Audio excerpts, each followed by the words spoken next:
जय हिंद दोस्तों। 100 शब्द प्रति मिनट डिक्टेशन स्टार्ट। इसमें संदेह नहीं कि राजनीति लगातार उतार चढ़ावों का मैदान है और राजनीतिक दल इसी मुताबिक अपना रुख तय करते रहे हैं।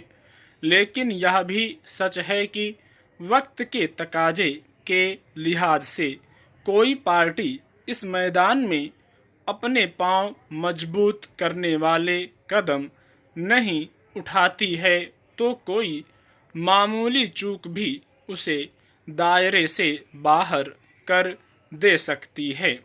पिछले कई सालों से कांग्रेस लगातार इसी जद्दोजहद से गुजर रही है। आमतौर पर इसके निष्ठावान नेता अपने स्तर पर पार्टी के संघर्ष में शामिल रहे, लेकिन शुक्रवार को कद्दावर नेता गुलाम नबी आज़ाद ने जिस तरह कांग्रेस छोड़ने की घोषणा की, वह पार्टी के लिए न सिर्फ एक बड़ा झटका है बल्कि एक ऐसा आईना भी जिस पर उसे शायद काफ़ी पहले नज़र डाल लेनी चाहिए थी। लेकिन कई बार वक्त निकल जाने के बाद उसकी अहमियत समझ में आती है। अब कांग्रेस की ओर से यह जरूर कहा जा रहा है कि गुलाम नबी आज़ाद ने एक ऐसे नाजुक दौर में पार्टी छोड़ने का फैसला किया जब न सिर्फ पार्टी बल्कि देश के लिए संघर्ष करना बड़ी चुनौती है। लेकिन अगर आज़ाद के सामने कई बड़ी शिकायतों के साथ पार्टी छोड़ने की नौबत आई तो इसके लिए कौन सी परिस्थितियां जिम्मेदार हैं?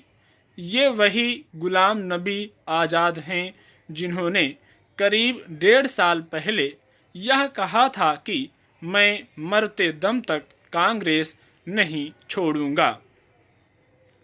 आज़ाद ने कांग्रेस छोड़ने के क्रम में सोनिया गांधी को जो पत्र लिखा, उसमें उन्होंने 2014 के बाद से चुनावी राजनीति में लगातार पार्टी की कई बड़ी हार और बिगड़ती तस्वीर के अलावा मुख्य रूप से राहुल गांधी के नेतृत्व को निशाना बनाया।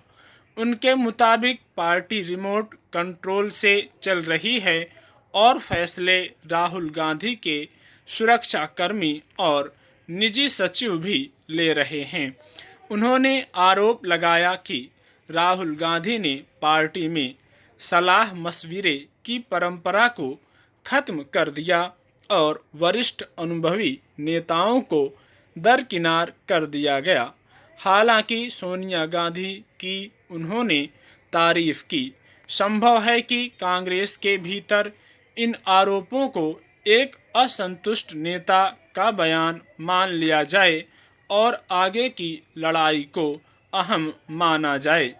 लेकिन आज़ाद ने अपने पत्र में पार्टी के सामने जो आईना रखा है, वह कांग्रेस के लिए अपने रवैये पर पुनर्विचार की मांग करता है।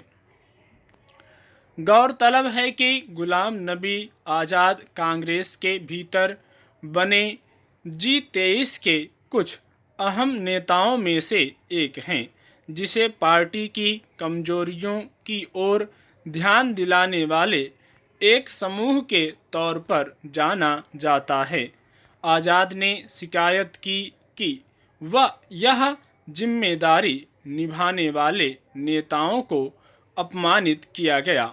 अगर आज़ाद के आरोपों में सच्चाई है तो लोकतंत्र के लिए लड़ाई लड़ने का दम भरने वाली कांग्रेस को इस पर विचार करना चाहिए कि फिर पार्टी की राजनीति की दिशा क्या है और उसमें नेताओं कार्यकर्ताओं की हैसियत क्या है।